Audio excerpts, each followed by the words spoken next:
War doesn't start at the borders of your country. It starts in our hearts and minds. In my records, I have that as being said by Liana Chaouli. I couldn't find it online as something written. I must have heard her say that in an interview. At the point at which war begins,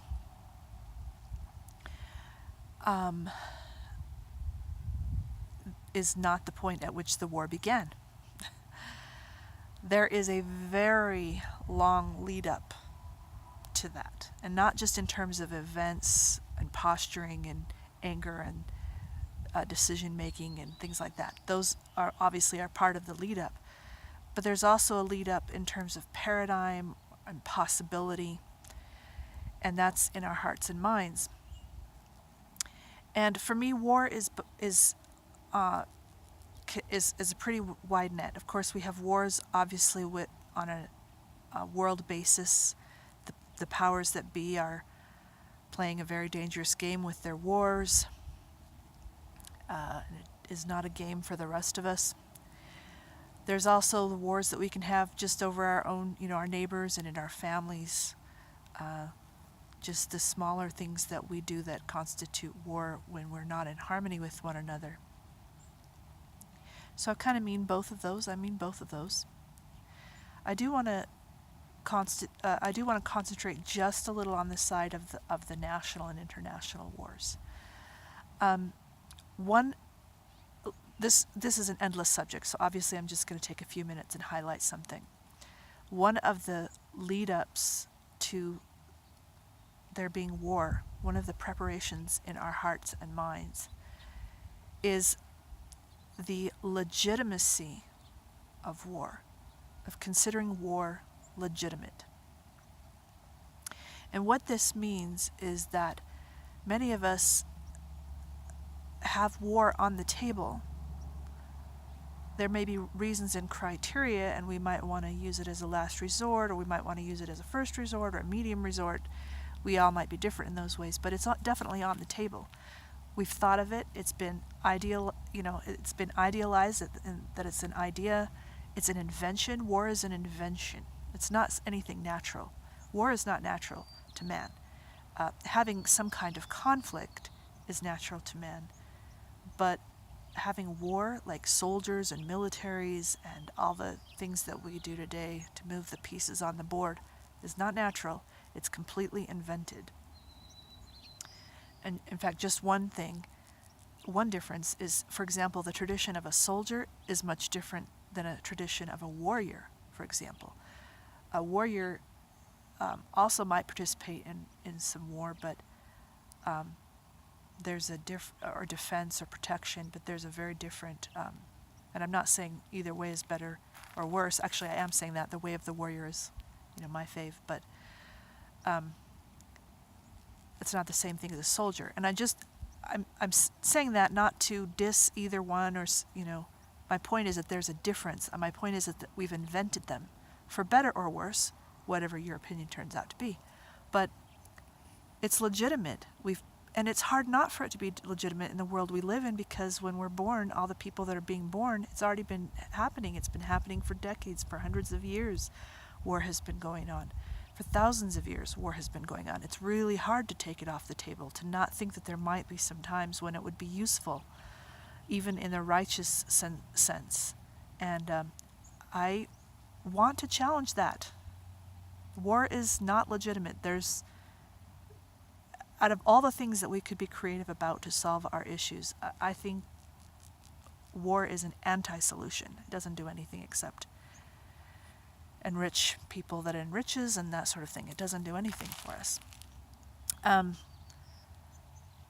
So my suggestion is to learn about, where war started and what culture wars started, and to manage the anger of yourself is one thing, but when it comes to these national wars, we're not very powerful. I mean, they're going on and we're powerless, and we're already in the paradigm of having to be drafted as soldiers, and it's really hard to get out of that. And even if we try, there's things like patriotism, which is, if you're not a patriot, it's looked down on, and it's just, you can't break free from those kinds of things. It's really, really hard, no matter what country you're in.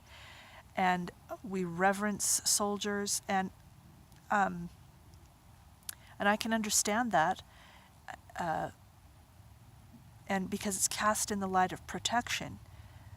And I believe that that most young men and young women who participate in war believe that, and so they believe that they're doing something good, and so that's what makes it so difficult. The hard part is that the people who are creating the wars don't believe that. They've just made it so that they've invited you in a way that magnetizes you so that they can use your bodies as fodder. And so it's not the individual person that's the problem, it's the persons who are mongering the wars, warmongers. And it's all us. I'm not saying, I don't like a they, them, and us type of a paradigm, but there are people, arms dealers, and just people who are interested in oppression, in creating it, who have master plans. They do. They are doing what they do. And so it's big.